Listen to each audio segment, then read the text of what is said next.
reflecting back on ourselves, did we do the best we could?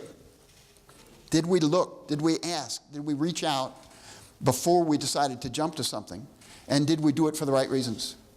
So, you know, there are more details that I think we can fill in and maybe get to as we go down the road on this. But it is, the first question, what does it mean to have traditional Hawaiian knowledge as an asset?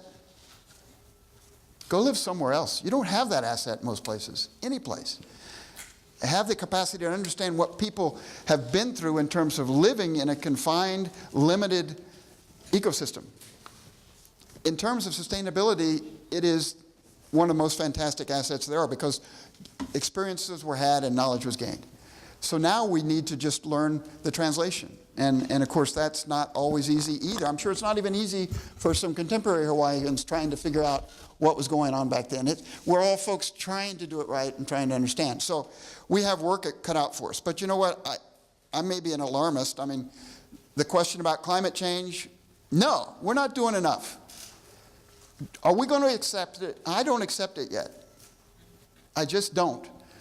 We don't know what the outcome is going to be of climate change. Every time we get a new assessment, it's worse than we thought. How can we adapt when we know things continue to change? You can only adapt when you know what something is going to be. So in my book, the sustainability answer there is we should be out pushing to have people do more quickly. If we can go to the moon in 10 years, by God, we can have renewable energy in a lot less time than that because it's all there. Nice. But anyway, that's just me being an alarmist, I understand. But the truth is, this is a global issue. Some things are out of our control. But at the same time, with the assets that we have, with the commitment that we have that's traditional, there's an opportunity to be a world leader right here. No doubt in my mind. I've studied in other continents. I've been in other places. I know that we have a more advanced opportunity if we commit ourselves to what is the task. And the task is, how are we going to be more sustainable in 2 years, in 5 years, now? You know, it can't be doing things that sound nice, doing things that promote something in the way of a goal but don't really tell us how to do it. We've got to design systems and processes now to start change because we don't have time. And that means going backwards maybe some way to some people. Okay, maybe we were smarter at some time before. That may be just what we have to deal with. So at any rate, don't get me worked up. My students know that. So thank you. Mahalo, mahalo nui. Woo. The idea that the future has an ancient heart is actually known to us. The future has an ancient heart. This is what this panel is about. We're trying to bring to you the concept that the future has an ancient heart, so that we're not being nostalgic, we're being actually very practical in our combination of whole thinking, systems thinking, integrative thinking. These are actually synonyms for the mo'o.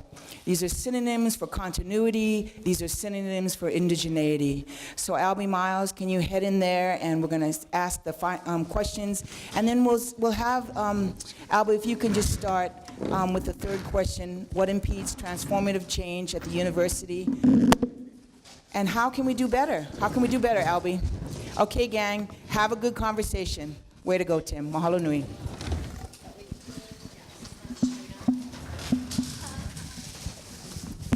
Is this on? All right. What impedes transformative change at the University of Hawaii, and how could we do better? I think my initial response to that is we need to be developing programs that are highly interdisciplinary, if not transdisciplinary in nature. The problems that we face in contemporary society are highly complex. They're interrelated socio-ecological, political phenomena like climate change.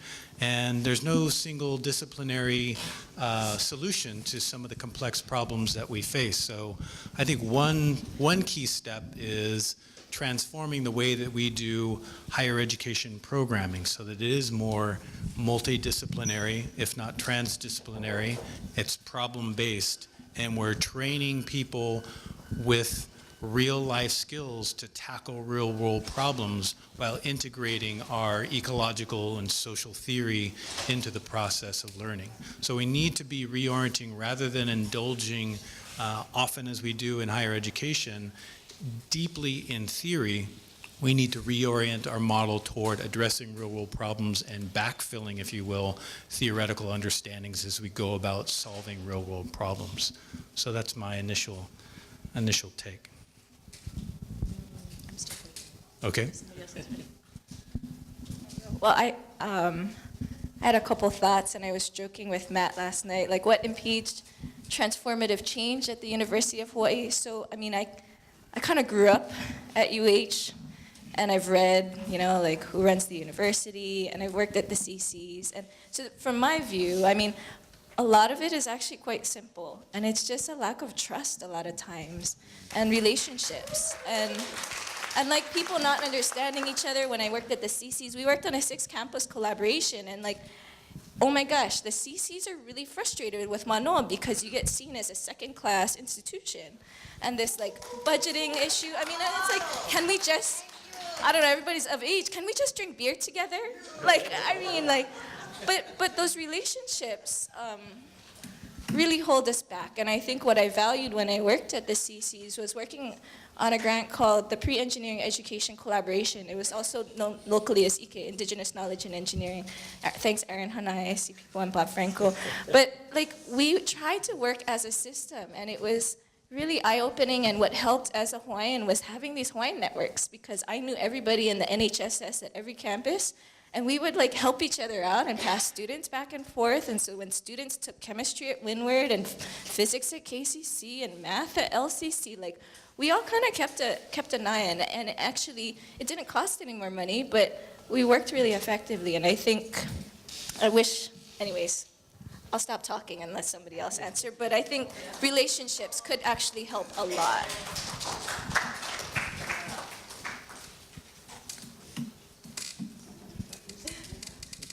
Let me say something that was really transformative for me. When I taught in high school and middle school, there was a young lady who came to me and said, "I wish I could cut out the part of me that's Hawaiian." And I said, "What causes such self-loathing?" And that actually led me to my doctorate. But then there was another transformative time. And that was when I ran out of gas driving my VW bus in Waimanalo, because I was living in Kaneohe and teaching at Kaiser. And there I am, and a Hawaiian family comes up and says, "Hey, you look like you're in trouble." I said, "Yeah, I ran out of gas." And I said, we'll help you. I said, yeah, I really appreciate it. I'll pay you for it. He said, no, never mind. And so I went home. And then another time, I was teaching at a school I will not name. And I had just come back from India, so there was a whole bunch of things that were in my mind about social class. And I'm walking my students. Of course, because I'd come back in March, they gave me the class that the teacher had quit, right? So I'm walking with them from the library back to class. And they look inside the class, and one kid says to me, "Hey, must be smart class, all Japs." So, there's these 3 things, plus there's a whole bunch of other stuff. And then, I wind up teaching at Kaiser, and the principal asks me, "Why don't you start AP Chemistry?" I said, "Yeah, sure." She says, "No money, but you do it." So we did it, and we won a bunch of awards. But what was always in my mind was, what is wrong with the system? And so I pulled all the documents. I went through everybody's courses. And I could see that in terms of ethnicity, whatever I could do as a high school teacher was not going to work, because it was done further down. So this whole thing on institutional racism was pretty clearly there. And so that's what set my track. So how do you break that? And it's really by getting people to talk together, to respect each other, and to flatten lines of communication and to network. If we don't respect each other, it doesn't matter how I dress, so, it's like how anybody dresses. Whether they're sleeping on the beach, everybody has a story to tell, everybody has a slice of wisdom, maybe plenty slices of wisdom. And so that you got to be kind of old to get above the grass. You got to be a little bit older because, then now when I carry bags out, they say, Auntie, you need help to the car. So you get a little bit of respect that way. So I'm going to wind it up with this. When I was about 6 years old, maybe 10, I climbed up in a mango tree that my dad, who was a sitar guy, he used to graft different kinds of things together. So one side was a Chinese mango and one side was Indian mango. But I was up on the side and I carved into the bark the date because I could feel time rushing past me.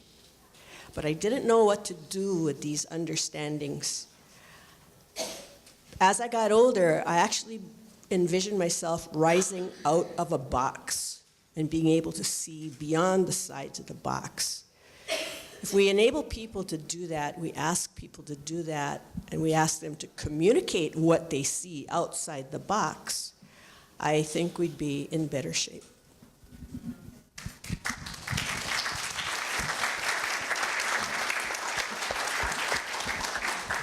Okay, I'm ready to tell my story. All right, it riffs off of Pauline's also, and I think we do have the recipe for solving some of these problems. It also kind of touches on what Aurora said.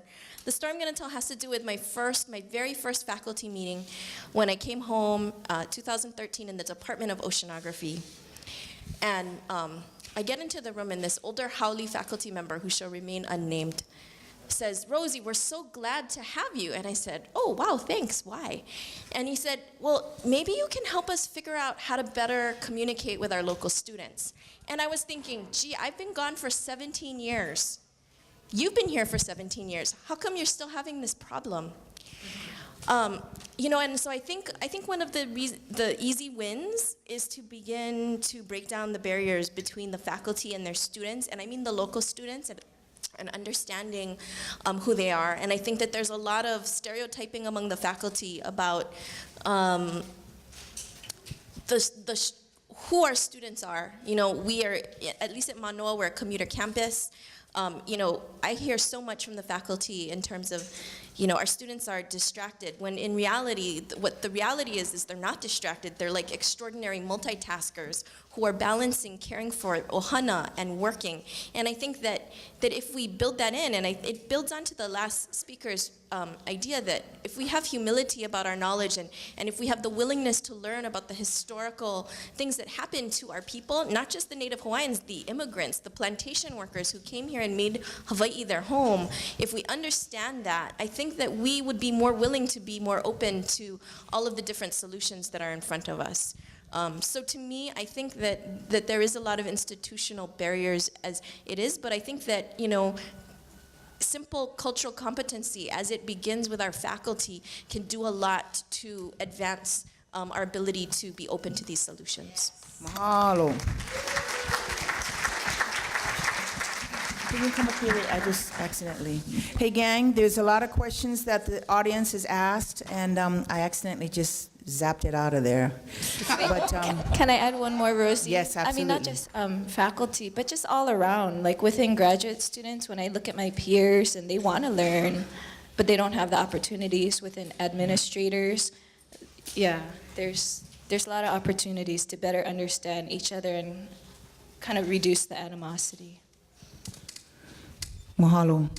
Here's a question from the audience. Can someone field this? How do we get our faculty and students to do more sustainability innovations and create more breakthrough businesses in Hawaii? Who wants to take that one? How to create an energy of movement within our places. Noah? I mean, I don't have a great solution, but I mean, I've just been at Manoa for a year and a half so far, and I mean, one of the things that really struck me was the really low bar a lot of professors want to hold for the students and want to let them get away with not pushing themselves more.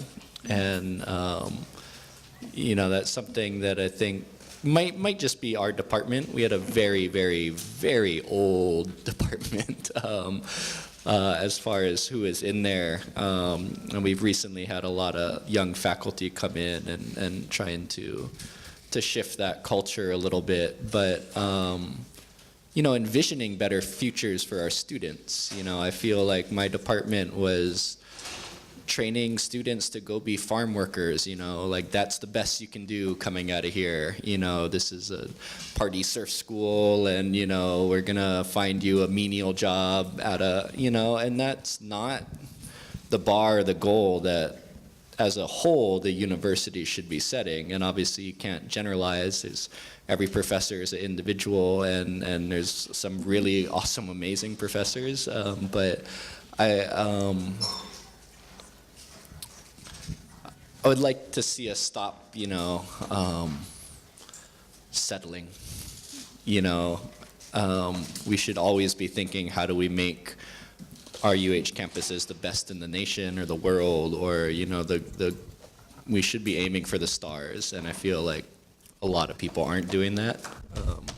We're getting lazy, and we can't do that, you know. I think that question is embedded in deconstructing the inevitability of capitalism, because we do want farmers. We want high-level, coherent, you know, hardworking, cultural, expansive farmers. We do. But how do we connect that into the system that doesn't make farming sustainable? So these questions that you're trying to answer are multifaceted and multi-dimensioned. So I want to ask one more question here as we begin to close. From the audience, what core values will inform our measurements? I love the perception of values and measurements. So each of you, what core values can inform our measurements? There we go. Have fun. Well, I'm going to go back to the word humility. We think we're pretty cool. We are. But the truth is, what a fine mess we've got ourselves into in many ways, too. And I think that in our society, if I'll use that term kind of loosely, and I'm talking from my perspective now. You understand, I don't know. I'm not embedded with some of the values that maybe some of you folks grew up with. But the point is, we've taken things for granted a lot. We have driven to look at prosperity as something separate from the world we live in, I think, sometimes. And in doing so, I think we've created problems ourselves. Now, this is actually the good news, though. When we talk about sustainability, if you took the people out of the world would be sustainable, right? So we made the mess, but we can fix the mess without that much difficulty if we decide that's our priority. So, you know, it's not that simple, obviously, but it's what is appropriate is for us to take a look at it from a values base and to try to understand how to work a better. I lost track of that primary question, but so I'm wondering. But go ahead. Yes, that's it. Thank you, Pauline. Okay, could I talk about metaphors? Nice. When we think about, and I'm going to say these in English, okay, so I want you to think about 3 metaphors. He who dies with the most toys wins. Yep. Yep. The ocean is our refrigerator. The land is the chief. Man is the servant. 3 metaphors. Which one doesn't belong? I like that game. Okay, I'm gonna try and go next. My value is momona, which means abundance. And I think that we cannot be satisfied with just survival. We have to look for abundance. And I just participated earlier this week in the National Climate Assessment Report for, I guess it's the US climate report. It's the US version of the IPCC report. And the thing that we kept coming back to was the idea that, you know, for most ecological science, you're on this metrics of, we want to achieve, we have this limit of this minimum species limit so that they're reproducible. But for practitioners, We want the amount so that we can harvest. And implicit within that is, of course, there's this ability of that species to reproduce. But it's more than that. It's more momona than that for that particular male ola. It's that we have enough that we can actually harvest and sustain our practice. Like there's enough that we can harvest and we can make kahili. We can gather, and we can make, feather capes. We can, so there's enough of like the native bird population, for example. And so that's what I think to me is important in this game is achieving aina momona and kai momona. I think related to the idea of what are measures of success in terms of And the values therein. and the values therein. I think that there's a perfect opportunity to integrate Hawaiian values and Hawaiian knowledge in the context of this movement toward quote-unquote sustainability, and that is, if I understand it correctly, the Makahiki Festival is one of the key indicators of success of the community. It was the health of the land and the health of the people. We can measure that. We can measure that empirically. And so I think that if we're going to have measures of success beyond academic standards and students performing well, I think the institution, the success of the institution should be measured against to what degree are we precipitating the necessary social, political, ecological change where the health of the people and the health of the land is enhanced. Nice. Mahalo nui. Aurora? So who can throw the best party? Is that? Yeah. Oh, okay. Yeah, I don't know. Okay, well, what's on my mind is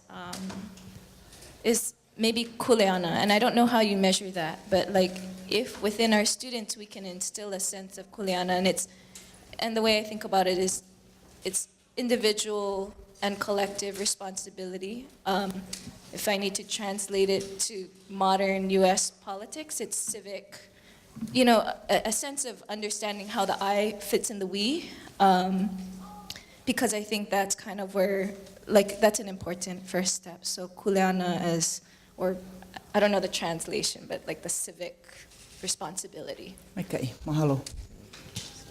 Is that Noah? Oh, yeah. I mean, I was thinking along those lines of really like who and what do you care for? Yeah. I mean, we want to grow, engage citizens who are out there caring for things. And like Rosie said, a lot of these students are balancing a lot of different things that they are caring for. They are caring for an ohana, for loved ones, they're caring for little sections of land and caring for communities and things like that. And again, I'm not sure how we get to measuring those things. I'm not sure how to get to the rubrics of what they are. But at the same time, you also know it when you see it, So something that might be difficult to institutionalize, but at the same time, I think has an undeniable core truth to it that pretty much everyone knows it. We know who the engaged people who are out there doing good, and we know the ones who are out causing trouble. It kind of goes back to Aurora's point too of communication. When you have strong, healthy communities that are communicating with each other, it's also really easy to identify, those both the people who are excelling and the ones who are causing trouble. But yeah, how we do that in an institution and in the universities, that's maybe for the summit to figure out. That's the plan, everybody. Everyone take a deep breath, and I want to close with the idea that these are konohiki. Konohiki in modern times, we grew up with the idea that konohiki were our tax collectors. I always felt a little bit bummed by that idea. And then I got a little bit more knowledgeable, and then I started calling us party planners. I preferred that. But last week, Dr. Emelani Case from Waimea, we had lunch together, and she said an amazing thing that she had learned. That, of course, I love that hiki is can do, yeah? So konohiki, the class of people that joins the needs of the aina and the vision that maka'ainana have with ali'i, get the job done with everybody. She said that the konohiki stands for to invite willingness. Okay, everybody? To invite willingness. That energetic field connects with what every single person has been saying for the last hour. Trust, humility, awareness, commitment. These are the threads that have inspired me to be of service to our communities. So to invite willingness, you all said yes, willingly. And that energy then is able to amplify in its own accord. And this is why the Dalai Lama loves to come to Hawaii. Why? Because he says, gratitude is our attitude. And when you make aloha the center of your intelligence, everything changes. It really does. It really does. And that's why you have been given the Ole Mahalo on your table. We're going to learn this together again and again, and we're going to sing our gratitude. What I learned from UPIC elder Oscar Quagley, one time we were at a science, there was only about 15, and they asked, you know, all these kupuna, please can you bless the food? And he's a UPIC kupuna, uahala. And he laughed and he giggled in a kupuna kind way. And we thought we insulted him, like, Uncle, please forgive us, what do we say? He says, oh my, when we prepare our food, every act is an act of beauty. Every presentation is grace. Everything is done in beauty. So we don't bless the food blesses us. Isn't that beautiful? Now that's where the mo'o lives. Let our food bless us, because Terry and the gang over at Ma'o really, really worked beautifully so that you can enjoy your lunch. So we are going to stand, and while we thank our panel, prepare to sing the Ole Mahalo on your table. Mahalo panel. Bravo!